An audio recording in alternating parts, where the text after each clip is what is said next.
ఆంధ్రాలో అధికార పార్టీలు అభ్యర్థులను ప్రకటించక ముందే అండ్లున్న ఎమ్మెల్యే అభ్యర్థులకు ఈసారి టికెట్లు రావు అని డౌట్ కొట్టి ముందు జాగ్రత్తగా వాళ్ళ కార్యకర్తలను ఎట్లా తయారు చేస్తుండో.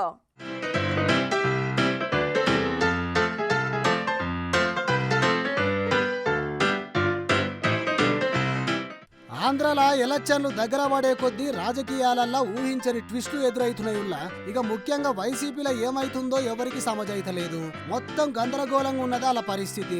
Mangalagiri YCP MLA Alla Ramakrishna Reddy రాజీనామాతోని start అయిన అసంతృప్తులు అవి దినదినం పెరుగుకుంటూనే పోతున్నాయి. నియోజకవర్గాలల్లో ఇన్ఛార్జీలను మారుస్తుండటతోనే ఆ పార్టీ నేతలే అలుగుతున్నారటనుల్లా.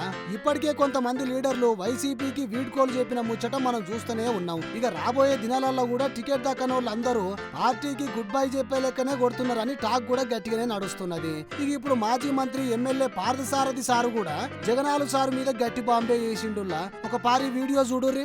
అన్ని వర్గాల ప్రజలు నన్ను ఆశీర్వదించారు కాబట్టి ఈ పెనమలూరులో నేను గెలవగలుగుతున్నానని చెప్పేసి మీకు మనవి చేస్తాను.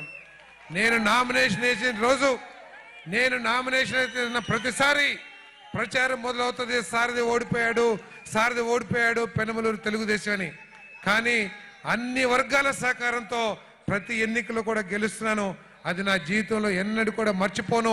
పెనమలూరు నేను ఎక్కడున్నా కూడా పెనమలూరు ప్రజలకి నేను రుణపడి ఉంటానని చెప్పేసి మీదకి మనం చేస్తామని.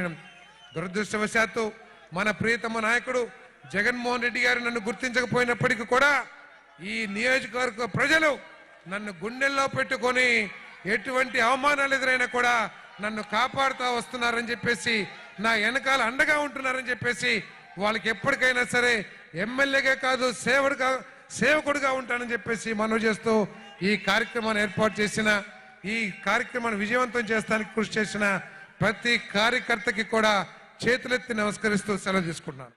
ఇన్నరా, పెనమలూరు నియోజకవర్గంలో అన్ని వర్గాల ప్రజలు నన్ను ఆదరిస్తున్నారు గాని మా అధినేత సీఎం జగనాలు సారు మాత్రం నన్ను పట్టించుకుంటలేడని అందరి ముందే మోమాటం లేకుండా చెప్పిండు పార్థసారథి సారు. ఇంకా మాట్లాడుకుంటా జగనాలు సారు నన్ను గుర్తించకపోవడం దురదృష్టకరమని, నాకు ఎన్ని అవమానాలు ఎదురైనా ప్రజలు నాకు అండగా ఉంటారని, నన్ను కాపాడతారని, నేను జీవితాంతం ప్రజలకు రుణపడి ఉంటానని, వచ్చే ఎన్నికలలో నాకు టికెట్ రాకపోవచ్చని అన్నాడు సారు. చూస్తుంటే పార్థసారథి సారు కూడా పార్టీ జెండా మారేటట్టే ఉన్నాడని అనుకుంటున్నారట పెనమలూరు జనాలు.